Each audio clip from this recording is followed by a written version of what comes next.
Hey there, another video. I know it's been a while. This has been a unrelenting summer.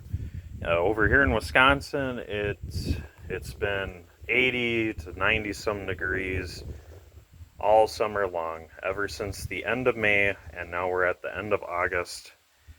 It has not let up. It's just been constantly that hot. There's only been roughly 4 days in there where it hasn't been that hot, and only 3 of those days weren't raining. So it's just been endless rain and endless heat, or there's some combination thereof. It's just been terrible because it's not like I'm working in a garage with AC, let alone insulation. So even if it's not hot, which it gets plenty hot in here, plenty quick, the rain we've been having is literally deafening. So can't do much inside, and because of the weather, can't do much outside. But yesterday, high of 67 degrees out. That's incredible. So we've been really cracking away at the Wagon. The Wagon needs to get all prepped up for winter, because this winter it's getting put back into duty. But it's got a list of things that need addressing first. So what all was wrong? Well, it was leaking literally every fluid it possibly could. The engine was leaking oil everywhere. The engine was leaking a little bit of coolant, I think. Not sure if it was from the radiator or one of the coolant hoses, something along that extent. It was also dripping some transmission fluid. I don't remember where from. I think one of the pan gaskets is due for sealant, possibly. It's really hard to tell because everything's so wet with oil. Power steering was leaking. Where from? Again, I don't really know. But as I started disassembling it, the leak for it just got worse and worse and worse. What else? What else? That might be it. I think that's all. We did conquer the fuel leaks a while back, so that hasn't been an issue forever. So, it had at one time been leaking all of its fluids. Yeah. So we're fixing that. What's happening is, well, ever since that has slowly been growing as I drive this thing about, there was an engine fire from a seizing alternator, and the oil that dripping off of the valve cover landing on the hot exhaust manifold. That also proved to be problematic. So you can tell from here how wet everything is by the steering system. The whole underside of the car is equally wet, so the good news is I don't think we're going to have any rust underneath this guy for many, many years. Because before all this oil got spread around, I had undercoated it first. So this guy's really locked and solid, aside from what little bit of rust is, here and there from simply just paint that was missing, whether it was paint from a fold or a crease or a scrape. That's the only thing making a rust in a few select locations. So we'll cure that a little bit later down the road. But what it is getting, rebuilt 1.6, and it's just going to be the same base 1981 model, but with a ported head at least. So it's going to be a little bit more stout than it was before. And we're also doing away with a lot of systems here. We are changing out the automatic for a manual. This isn't the exact one going in there, but it will be a 4-speed of a similar variety. We are also doing away with all the emissions. We are also relocating all of the coolant lines. We'll probably change out the exhaust manifold for a 4-into-2-into-1 header. We are also converting power steering to manual steering. But we are leaving cruise control and AC. It did have factory AC. That will be retained. The pump will probably just leave off to the side for now, rebuild it, and then put it back into service, and hopefully I can charge up the whole AC system and have it all good, clean, ready to go. First, I do have to change out these Schrader valves because they, as you can see, they got hot in the fire, so I'm sure all the rubber inside had probably melted. So, we had just finished yanking the engine out yesterday. That consumed a whopping 12 man-hours. I've never had any of these consume so much freaking time, but this literally had every underhood option that it could possibly have for 1981. Because it had cruise control, which consists of the unique cable with a Hall effect sensor halfway up it, the speed servo, I think that's what they call it. So the speed control diaphragm and cables, that was in there as well. It had factory AC, so that puts the AC compressor down at the bottom of the engine. And because it's an 81 to 83, it uses this funky freaking mount. And really, the only way to get this mount off to help get the engine out is to remove the compressor. The only way to remove the compressor is one bolt up top and two down at the bottom. Oh, this is that's a little worse for wear. The AC clutch is gripping and it shouldn't be. So we will be bypassing the AC pump, but we will still try to rebuild it. So to get the compressor off, there's two bolts that go up in from the bottom that you can access. That's not so much a problem. They're tricky, but you can access them. These two, they're extremely hard to access. That's the top one, not too bad once the alternator's gone. So that's a long list of stuff to do just to get to the bracket. But the problem that remains is you can't get the compressor out while the bracket is bolted onto the engine. The compressor just won't leave the engine bay until you can get out the bracket, and the bracket won't let the compressor out until the bracket's out of the engine bay. And the only way you can remove the bracket is once the compressor is gone, like in the next zip code, because it obscures, actually completely covers up all four of those bolts. Once you have this on here, you can't even count how many bolts there are. It's that bad. So we had all that going on up front here. And in the back, someone did remove the smog pump for us. Actually, I think I did. I think I removed the smog pump because I noticed someone had bypassed it, so I had removed it. But it still had the this cruise control pump, not cruise control, sorry, power steering pump. And that bolts over top of the engine mount. And the engine mount has to be removed to get the engine out. There's no other way of doing it. So you have to remove it from the car, you have to remove it from the engine. So we had to get the power steering pump off and out. There is a bracket for it, and then the pump bolts onto the bracket. The bracket pivots about the motor mount bracket. Or I'm sorry, it's got its own designated bracket. This is the power steering pump bracket that goes over top of the motor mount bracket. So you have to remove the pump, which includes that funky adjuster plate, a whole bunch of bolts, to remove that bracket, to then get to the motor mount itself, wherever that is. That's probably in the next zip code too now. So wherever that ended up, you have to remove that as well. Oh, there it is behind my jack. Kind of see that. And then this whole half of the engine is kind of ready to come up. But then we got this side, okay? It's an automatic transmission. Well, what does that have to do with anything? It is substantially bigger than a manual. All right, here's the manual, right? Let me pick this up with my one hand. See? One hand. Lock it over. You see the size discrepancy here, people? We ain't talking apples and oranges. We're talking frickin' grapes and coconuts, man. Look at that. It's huge. So there's a few things going on. Let me get these lined up decently so you can see.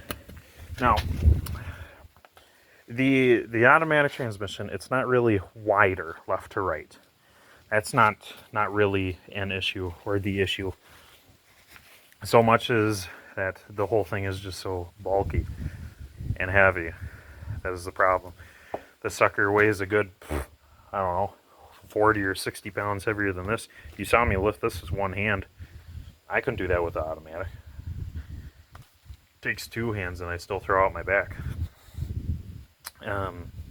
But anywho, it's so big and cumbersome. The only way to get it out is to remove the motor mounts. You will see one in this corner, such as this. And as you can see, the rubber mounts for it, the actual hanger bushings, you can see these guys are toast. They weren't like that when we started. Now, granted, they were worn out, past their usable lifespan, but they were not missing all this rubber. We had to do that to extract these, because you can see that they cover up the one bolt that you need to remove said hanger. Well, that's easy. You just remove this bolt that goes through them, and then you'll be able to get the two rubber pucks out. Yes, you are absolutely right. In a manual transmission, that is never an issue. But on the automatic, this is where it mounts. And right now I have this bolt in backwards. The head of this bolt originally was way over here up against the frame of the car. So the only way to get it out was to remove the whole transmission first, or drop the sway bar, drop that down all the way. And then you can get this bolt out. Again, I have this in there backwards. When we were all done, I put this in here, well, opposite of the way Ford does, so that I remember, and whoever gets this transmission remembers, it needs to be like this or you're going to be screwed. And it's not just a one-off thing. That's 81 silver L Wagon. You've probably seen our videos on that. Same exact story. The mounts were like that as well. I actually have it over here. We had removed it and stuck it in the correct way around, and now it's right. But then on the back side, the back transmission mount here, this one, another chore to get in and out of. The bolt for it, again, goes in kind of the wrong way. The only way to get it out is by, it has to go out this way, but it doesn't clear the transmission casing, so you have to bend it and manipulate it. But this is all still inside the car where it cannot be bent or manipulated. So, what you really need to do is not what we did. So let's talk about what we did before we talk about the proper solution. What we did. Now, it was always rumored, well, I don't say always, but it was rumored by many people that the best way to take out these engines and transmissions is out the bottom. No, absolutely not. That is the dumbest way to possibly do it ever. Never, ever, ever, ever, ever do this. You got me straight on this, right? Never, ever, ever, ever, ever do this. Always go out the top. It doesn't matter what engine or transmission you have. Always go out the top. If you have a manual, remove the engine and then leave the transmission there. If you have an automatic, they come out together. There's not really much for ifs, ands, or buts about it, unless you don't mind dinging up your engine.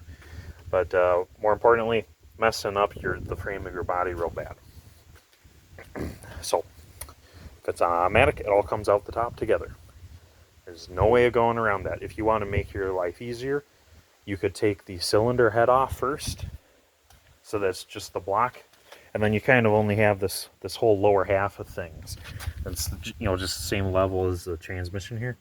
That works out pretty handy. You will have easier access wrapping straps underneath the engine block and the tranny to pick them up with. Not to mention, you get rid of the exhaust manifold that way. The whole intake side of things disappears. The whole head is up and gone, which saves you a bunch of room, but more importantly, weight. Makes things a lot easier. And you're welcome to do that with manuals too. If you think you're going to struggle removing the engine, simply remove the head first and leave the manifolds on it if you wish.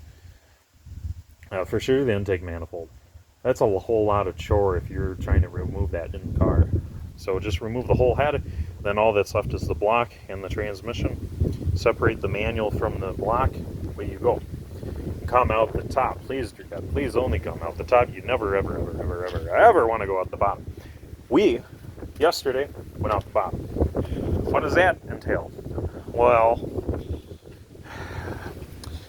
and we chose this because, like I said, some people have mentioned in the past that is the way to do it. It isn't. It is not. It is not the way to do it. Because how Ford does it, from the factory, is they would actually kind of have all this on a pallet like I'm showing you, but they would also have all the front suspension here. You would have the sway bar with its two hangers. You would have both of your struts, both of your knuckles.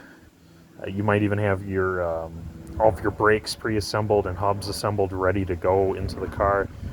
And then it's just a matter of shell lowers down onto all that, all the suspension and everything.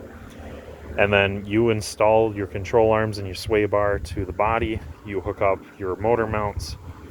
You hook up the steering tie rods. And then you hook up all the accessories for the engine. Your ignition, all your sensors and switches, all your coolant lines, yada yada. And then you're done. Well, that's very easy in a factory when you're all set up to do all of that at once and you have a jig to holster all of the stuff. In the real world, 40 years later, that no longer works. It doesn't work. It can't work. It's not going to work. So that's why we go out the top. So just in the interest of experimentation, I thought I would try going out the bottom. That was so not worth it. Going out the top would have saved us a good 4 hours. And I shouldn't say it wasn't 12 hours from start to finish. It was 12 man hours. So it was 7 hours straight from start to finish, getting everything out of here. And I had help for 5 of those. That's how we end up with the 12 hours. And like I said, we could have saved 4 hours by going out the top. So what we had to do is disconnect the axles from the hubs. You have to do that anytime you're taking an automatic out. If you're taking an engine out of a manual, you can leave the axles be. In the otherwise engineless car, that's what's going on here. If I can get the camera up there. See that? Axles, transmission, no car. All just kind of dangles there without any issues. But with automatic, anytime you want the engine out, the tranny comes up with it. That means your axles come up with it. Or, well, leaving them in the car is not an option with the automatic because you'll have this so high up in the air to eject the axles that you won't. The physical limitations of the axles, because they can't bend down far enough, they won't let you do that anyways. So you have to remove those from each of the knuckles, and then you can go from there. Doing that is a whole bunch of work, and then you're still left with the axles being above the sway bar, so you have to fight the control arms off of the sway bar over it, so your axles can go down underneath it. And now, just like that, everything looks like it's ready to drop down, but we still had to mess around with the 2 mounts on the transmission. Those were really fighting us something fierce. And then we still had to take off the AC compressor and alternator, because until we lift up the engine, that has to stay in place. That really doesn't remove until the engine is at least half elevated out of its hole for you to access each of the bolts. So, with all that tended to, we were then finally able to move forward with this. And what a nightmare. But everything's going to be easier from here on out. probably asking, okay, why were we changing out the transmission if that, works just fine? It does work just fine. It works absolutely perfect. I couldn't be happier with its performance and its reliability. The engine, however, that has a lot of performance and reliability issues. The emission systems have a lot of performance and reliability issues. There are a lot of consequences, maintenance-wise, to having all of these options underneath the hood. It is so jam-packed in there that just changing out the oil filter for the engine is an absolute chore. That sucked. Versus, we'll go show you a nice engine bay here. Taking a little walk, just a little one. Alright, versus. So now I've been converting all of my cars into what you're about to see. Okay? So feast your eyes. This will be good. So this is as crowded as they will ever be in my ownership.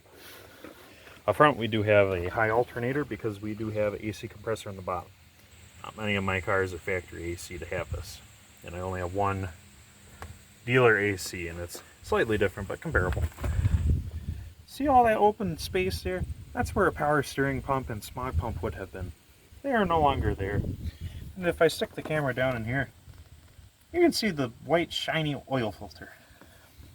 If I move the camera about even further down, then there you go. You can actually see the oil drain plug. Well, what's that got to do with anything? Can you imagine changing your engine oil without getting under the car?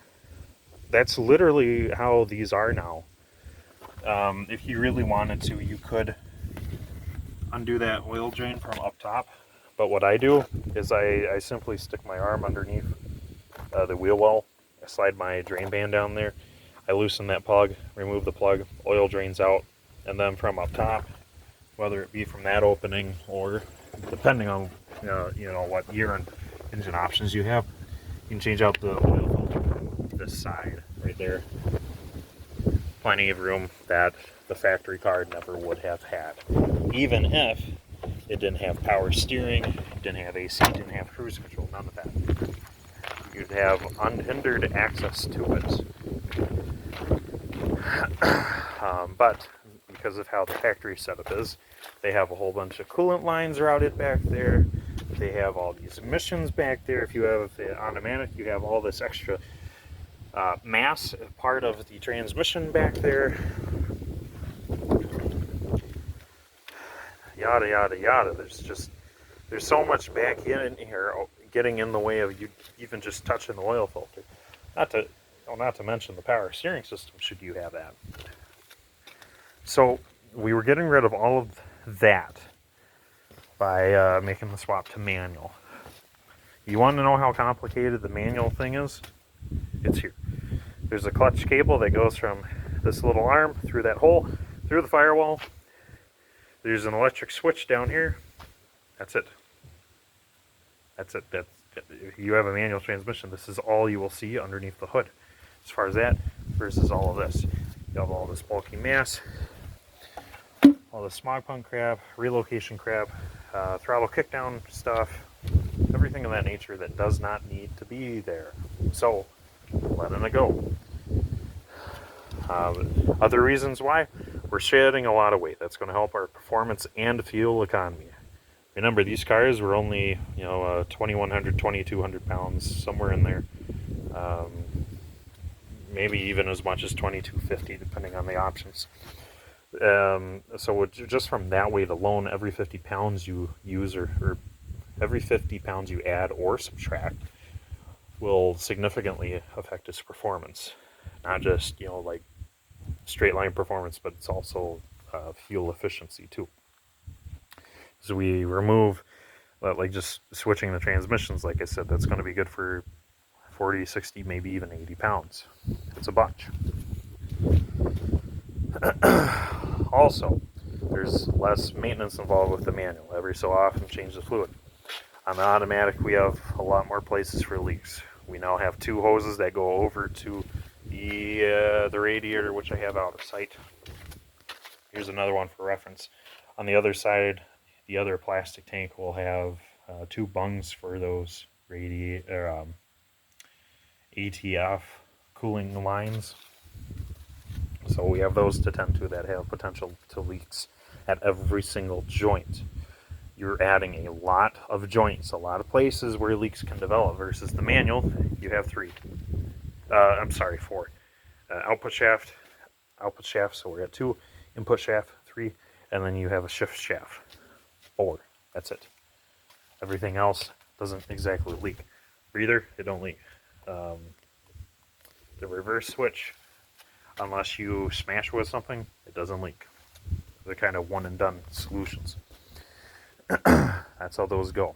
So I'm creating a lot more reliability and performance by switching to that. And that's before we even talk about the gearing. Now, this isn't the exact 4-speed I'm going to use. Like I said, I will be using a 1982 4-speed. This is one from a 84. Yes, from an 84 E4. It could also be an 85, but most likely 84. Where is it going back? Okay, so it's getting an 82 4-speed, and it's going to be the one with the 359 gears. I think that's the combo. So that's what my green EXP has, that dark blue one there. It's green in the front, in case you were wondering. That's the green it's going to be someday, so we call it greeny. My blue one in the back, that one, it has the very rare 405 final drive gear set. So that one will freaking climb a tree if you really want. But this other one is a better all-arounder. So that's what's going in here. And that is going to significantly increase, again, its performance, because it's 4 gears instead of 3. And when you look at the ratios, I'll share a graph chart of all of those and the comparison table for all of those. So you can see them should you're doing any of this and trying to decide if a transmission swap is worth it for you. Even if you're just going from manual to manual, if you want to know, you'll find out. So I'll include all of that. So anywho, the gear ratios on the 4-speed, first gear between them is similar. So is second, so is third. The bonus is on the 4-speed, when you get into 4th, you actually have overdrive instead of 1-to-1. So your cruising RPMs go down a bunch with the 3.59 final drive. If you have the 4.05 like mine, the engine RPMs at 55 are going to be the same from that blue car to this 3-speed. That's how short those 405 gears are. It's just how it goes. The math says so. That's how it works. So we have all that to look forward to. What about all of our other changes? The things not involving the transmission. Well, let's see here. Let's go through the list. So power steering. Why would I want to change that to manual? Again, it is just a plague of leaks, and it is not necessary. Remember, these cars, they only weigh 21 to 2,200 pounds. Why would you ever need steering assist if the whole front half only weighs 1,200 pounds? You hear me right? Okay, the whole front half only weighs 1,200 pounds. That's sinking in, right? Like on a V6 Cougar, okay, that is a 3,300 pound car, probably 3,200. Half of the weight up front, that's being too generous. So let's say it's got about 1,800 pounds up front. Somewhere around the 1,800 pounds just on the front half of the car. Power steering, very handy. Would I want to be without it in that car? No. Do you need it in this? Absolutely not. You can totally live without it. It's not necessary at all. I have manual steering in the blue car and the silver car. When the power steering is working, you can't tell the difference. Matter of fact, my wife, who does not have any skin in the game. I had her blind test each car, and guess which one she said steers easier? Oh, the one with manual steering. Why is that? Well, I imagine that the load that the power steering pump puts on the engine, it's small. Okay, let's say it's only like 2%. So it's 2% less power you got out of the engine. Okay, so we have that. That's in.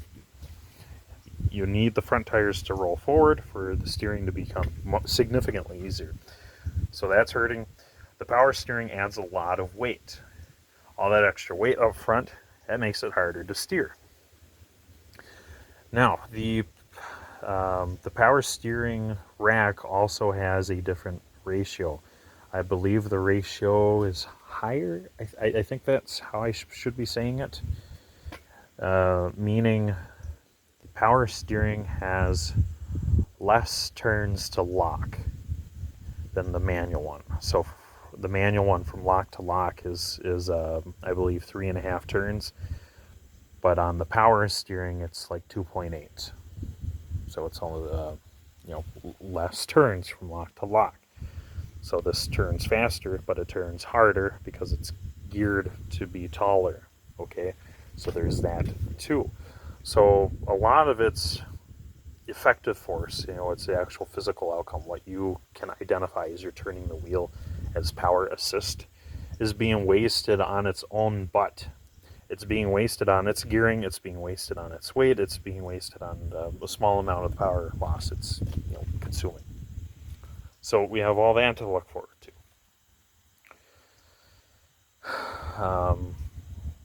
And I gotta say, the power steering cars, they feel crap. They feel terribly vague in steering and response compared to the manual powering steering cars. Those feel pretty taut. You move the wheel a tad, you're turning. On these, it's a little bit more vague. It's not like there's slop involved, but because as soon as you move the wheel, the valving and such, that it starts assisting. So you don't really feel resistance until you're out steering the car's ability or the power steering's ability. It's not too often you'll be doing either one of those, but if you're racing, avoiding those is pretty important. So we're doing that. What's the weight savings of us turning this into manual? Probably, my guess is around the 15 pounds, maybe 20 pounds, probably closer to 15. So we're saving about 60 from the transmission, 15 more pounds from the power steering. So we're at 75 pounds taken off the front end of this guy. It's going to help performance. I'm going to tell you now, that's going to help. It's not like I'm counting 2 pounds here and there. No, this is the big stuff. What else? Yes, emissions. That's why I walked back here. We're changing out a lot of emissions. Now, like I said, I personally had already removed the smog pump, so that's done, gone, long and gone.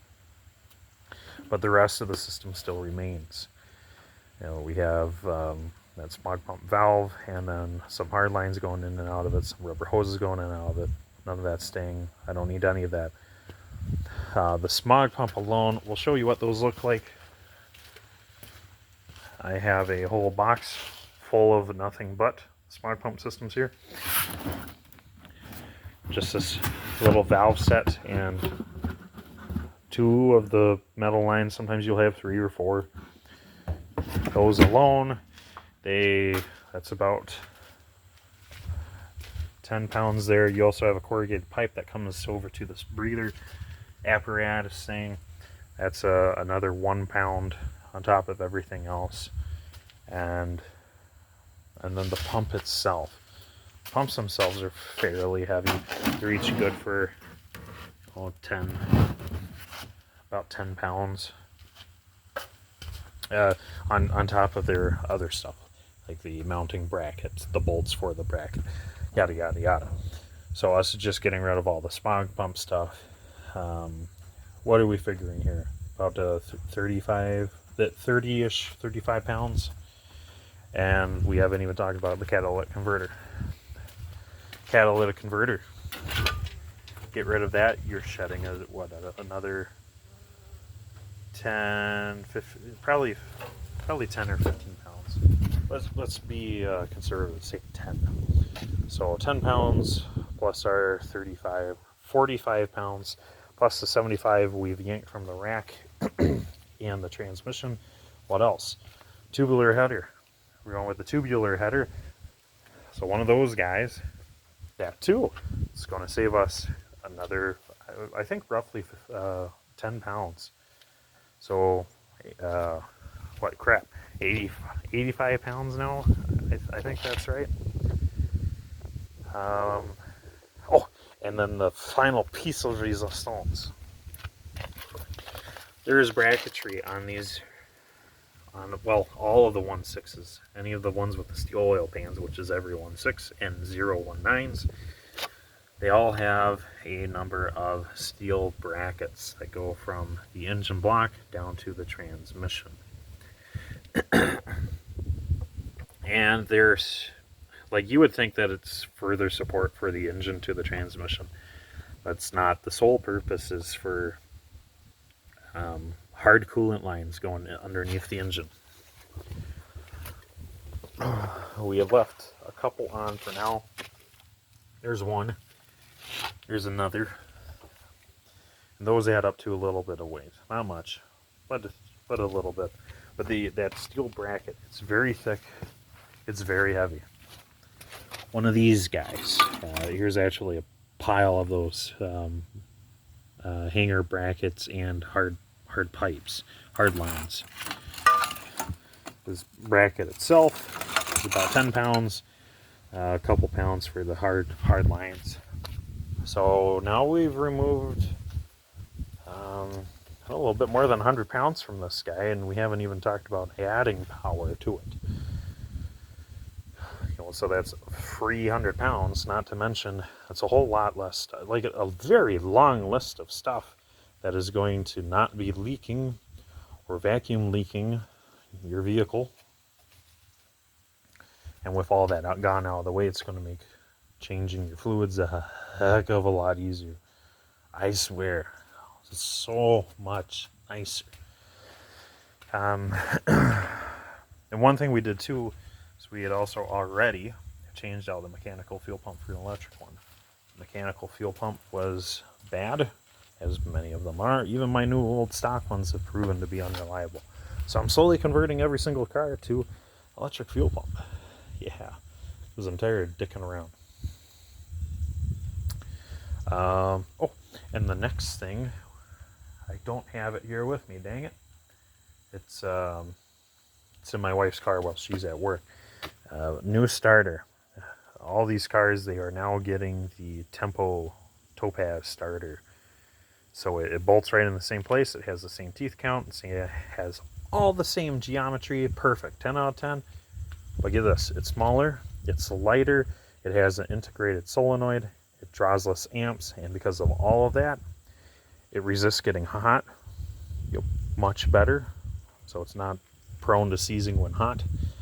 And it draws a heck of a lot less amps. Which means you're having better... you're having more voltage go through your ignition system, so that you have better spark when you're cranking that over, which means you start easier. So all this equates to one heck of a better reliability. Not just in the sense that the parts are going to last longer, but the parts are going to be less problematic, period. So all of that, not to mention it makes doing any kind of service in and around the exhaust manifold much easier because it is so much smaller. Whether you have to change out exhaust gaskets or change out radiator hoses, do anything with the if you don't have AC, the alternator is lower. So doing anything with the alternator, doing anything with block heater, or doing anything with the AC compressor because it's down low, all of that becomes significantly easier. Same with anything involving the radiator fan. So you do have all of that to look forward to. It's so much stuff. This car is going to be a totally different machine when we're all done. So with the progress, with me sharing the progress, sharing the reasons why, where are we at right now? Well, as you saw, the engine transmission is out, AC compressor is out, but we're going to put one back in. Not this year. We're going to do something so these hoses ain't dangling. Next year we'll look into giving it AC again, like functioning AC. I'm going to spend the rest of the day working on converting from power rack to manual rack. So that's what I get to do today. The other things for, should I get that done in time? Otherwise I'll do it later this week. Change out front bearings. I do also have to change out the front control arms. Those guys were on their way out and our removal had finished them off. We'll also change out the front sway bar mounts if it requires, and everything else underneath the hood is going to get a good clean and thorough checking over. It's getting all new coolant hoses and the rebuilt engine, like I said. I also have to rebuild the CV shafts for the manual transmission going in. I have to replace all the transmission mounts and motor mounts. I have to swap over what couple parts I'm using from this engine onto the other one. That would be the whole distributor and plug wires. I'll probably be using a different carburetor, a different intake. Going to use what I believe is a slightly larger intake. Like I said, we'll use tubular headers for valve cover. I think that's an early one over there, that blue one. Yes. We will reuse this valve cover for now, or I'll grab that nice blue one. But eventually we will be replacing this valve cover for the ones that came on the 1.9 CFIs. They're really nice valve covers for the carbureted engines anyways. Okay, where are they? I know I got some here. There's heads galore, this guy. So this valve cover, you can see it's got a spin-on oil cap. It would usually be of the clicker variety, so you can't over-tighten it. But I'm honestly not concerned about that. What I am concerned about, though, is using this, I can actually use a silicone gasket. And the oil cap itself does not leak whatsoever when you use these versus the older style. They're a pain in the butt. What else? Oh, and then these have that wraparound tray. So should you spill any oil for any reason onto the valve cover, it stays around the top of this tray and it doesn't fall down the engine or land on the exhaust manifold and make a big smoky, stinky mess. So we avoid all that as well. We will also look into different airbox options. This is not how it was. It used to have the full stock unit for an 81 Escort, but it won't after this. You can see it's got this one on right now, everything minus the snorkel. That was only temporary because my full snorkel one burnt up when there was that fire near my alternator. So we will get around a new system for this. I have one out of an 84, and it won't work on this car because 81 does not have the optional high outputs snorkel holes in it. So we'll just have to use a stock assembly, and that is fine by me. But we can't leave it like that because we are driving this car come winter time, and with it like this, no air is going to get into the air box when it is 20 degrees below 0 Fahrenheit. Yeah, I know, I feel bad for me too. So that's what we have going on. After we tend to all of that, we'll go through, double check everything. Double check all of our brakes. I have to double check the rear wheel bearings. If I take them off to that point, we're just going to change them. Going to go through the parking brake cable, make sure that's well lubricated. And if it is, we're going to put that into service, start using that now too. Now that's a manual, parking brake will become extra handy. And yes, I still have to swap over the pedals and the linkage. The linkage is easy. That's very easy stuff. Swapping over the pedals, that kind of sucks. Not that it's hard. Okay, getting positioned to do it, very hard. You have to lay on the sill of the door sill and then reach inside and remove the pedal assembly, which is kind of big and bulky. Insert the new one, all of that. Again, not hard stuff, but you're doing it at a very prone body position, and that part sucks. So we do that too. And then after that, I think we'll all be caught up, and then we'll slowly see what we can do to up the performance of this guy, piece by piece. We'll start with a cam, maybe switch out the carb, a little stuff like that. It's not going to be anything too crazy because I need this reliable come winter time. During the summer, the sky's the limit because I don't need to worry about my carbs icing up. But being I drive it in the winter, I do have to worry about that. So I have to maintain the stock carbureted intake manifold on these, and I cannot deviate from that without making my own custom unit, which I'm not opposed to doing. It's just right now I don't have the time, so that will be a later thing when we get there, if we get there. So that'll be it for now. Like I said, keep an eye out for more videos because this will be my first power steering to manual steering swap. So that will have a video, and this is my first actual automatic to manual swap. So as I get this done, there will be updates on it. As far as everything you need to do it, I will have a written out how-to list, I should say, of everything you need and everything you need to do. Again, all just pretty easy stuff, but it's going to be extremely detailed so that you aren't missing anything, because you basically need a whole donor vehicle, whether you're going from auto to manual or manual to auto. You really just need a whole donor car. So we'll leave it at that. I'm going to get cracking again, and hopefully you'll see another video soon.